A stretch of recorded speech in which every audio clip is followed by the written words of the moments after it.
नमस्कार और जय हिंद दोस्तों, मैं रवि शर्मा आप लोगों का स्वागत करता हूं डेली डिफेंस डायलॉग के आज के हमारे सेशन में।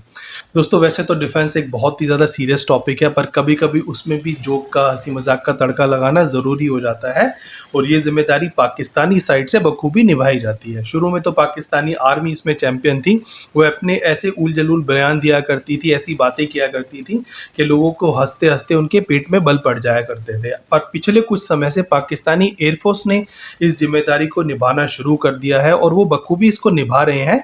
स्पेशली पाकिस्तानी एयरफोर्स के जो स्पोक्स पर्सन है, जो कि इस समय कॉमेडी किंग बने हुए हैं, जिनका नाम है एयर मार्शल औरंगजेब अहमद। और ये वही शख्स है जो कि जिस समय ऑपरेशन सिंदूर हमारा जारी था, तो जिस तरह से हम अपने तीनों फोर्सेस के तीनों रिप्रेजेंटेटिव को लाते थे, उनके स्पोक्स पर्सन को लेकर के आते थे, उसी तरह इन भाई साहब को भी पाकिस्तान की तरफ से अपने देश के लोगों को तरह तरह के झूठ बोलने के लिए हायर किया गया था। और उस समय इन्होंने जिस तरह की बातें की थी, तो पूरे सोशल मीडिया पे इनके बहुत सारे मीम बने थे।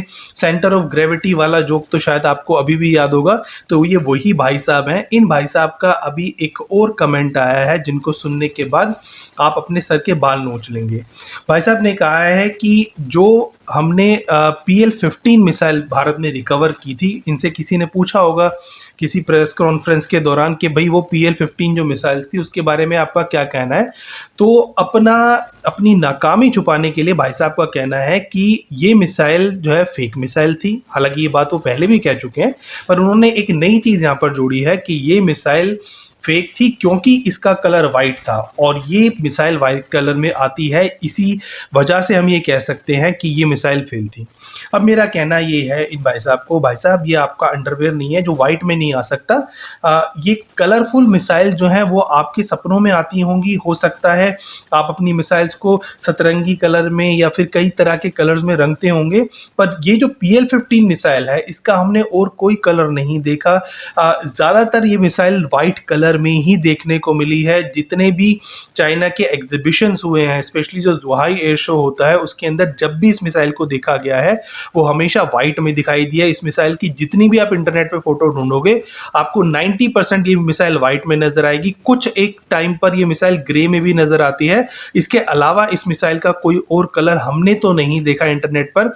तो ये भाई साहब इस झूठ को बोलते हुए इन्होंने इतना भी नहीं सोचा कि ये मिसाइल एक्चुअल में हर जगह वाइट में ही इसकी फोटोज हैं, इसकी जो प्रेजेंटेशन है वो हमेशा वाइट में ही हुई है। तो भाई साहब ने कहा ये मिसाइल फेक है, इसका सबूत ये है क्योंकि ये वाइट दिखाई दे रही है। तो इन भाई साहब को, जो कि इस ओहदे पर है, इस पोजीशन पर है, जिनको इतनी अकल नहीं है कि किसी भी मिसाइल का कलर उस मिसाइल की आइडेंटिटी नहीं होता। एक ही मिसाइल एक ही एयरक्राफ्ट के अंदर एक ही ऑपरेशन में अलग अलग कलर्स की भी हो सकती है। कलर्स का मिसाइल की सिस्टम से कोई लेना देना नहीं है। कलर अलग अलग देश भी अपने हिसाब से डिज़ाइन करते हैं, नॉट डिज़ाइन, उनकी रिक्वायरमेंट के हिसाब से कलर जो है अलग अलग किए जाते हैं।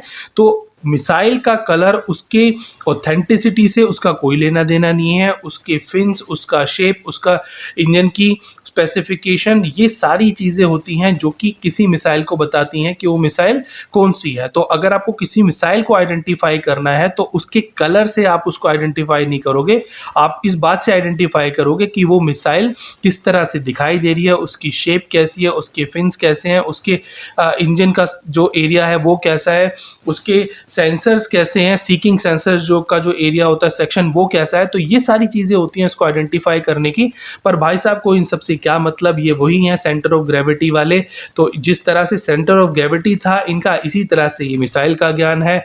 मुझे तो अपने जो हमारे AK भारती साहब थे एयर मार्शल, उन पे बड़ा तरस आता है कि उनकी कंपैरिजन इनसे की जाती है कभी कभी।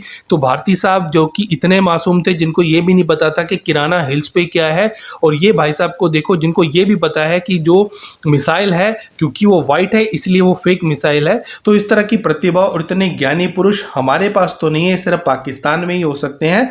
और जो इनके लॉजिक हैं सेंटर ऑफ ग्रेविटी वाले, जो रीजनिंग देते हैं, ये सिर्फ पाकिस्तानी लोगों को ही समझ आ सकती है। हम भारतीयों के पास तो इतना दिमाग नहीं है कि हम इनकी इतनी हाई लेवल साइंटिफिक थ्योरीज को समझ सकें। और पाकिस्तानी एयरफोर्स की थोड़ी बहुत इज्जत थी मेरी नज़र में, क्योंकि वो पाकिस्तानी आर्मी से ज़्यादा मुझे प्रोफेशनल लगती थी। पर जब से इन भाई साहब ने पाकिस्तानी एयरफोर्स को रिप्रेजेंट करना शुरू किया है, वो बची कुची इज्जत को भी इन्होंने तार तार कर दिया है और ये प्रूव कर दिया है कि जितनी जाहिल पाकिस्तानी आर्मी है उतनी ही जाहिल ये लोग भी हैं। जिस तरह से ये जवाब देते हैं और जिस तरह से ये बिना सोचे समझे कुछ भी बोलते हैं, ये प्रूव करता है कि पाकिस्तानी एयरफोर्स का एयर मार्शल किस तरह के आईक्यू का है। इनको लेकर के एक बहुत इंटरेस्टिंग वीडियो काफ़ी समय पहले मेरे पास आई थी, वो मैं अब यहाँ पर आपको दिखाने जा रहा हूँ। इसको देखिए, एंजॉय कीजिए। आज के सेशन को हम यहीं एंड कर रहे हैं। जल्द आपके सामने इसी तरह का एक और इंटरेस्टिंग टॉपिक लेकर के आएंगे। ये वीडियो अगर आपको अच्छी लगी है तो हमें कमेंट सेक्शन में ज़रूर बताइएगा, और तब तक आप इस वीडियो को एंजॉय कीजिए। तब तक के लिए जय Hind. It's not the fact that the Rafale is a bad plane. Rafale is a bad plane. Rafale is a equally potent, very potent aircraft. I mean, if employed well.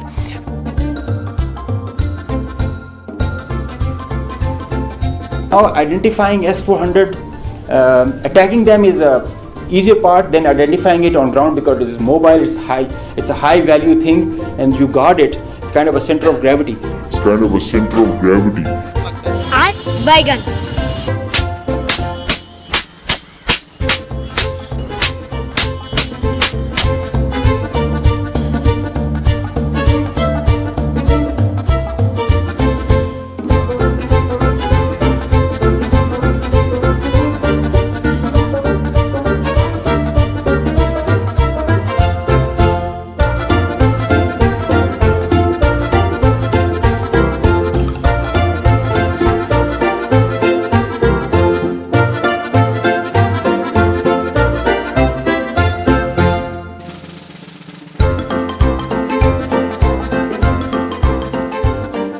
If you could tell me in very non-technical terms about air defense system, what are the capabilities that Pakistan have when it comes to neutralizing surface to surface and air to surface missile systems?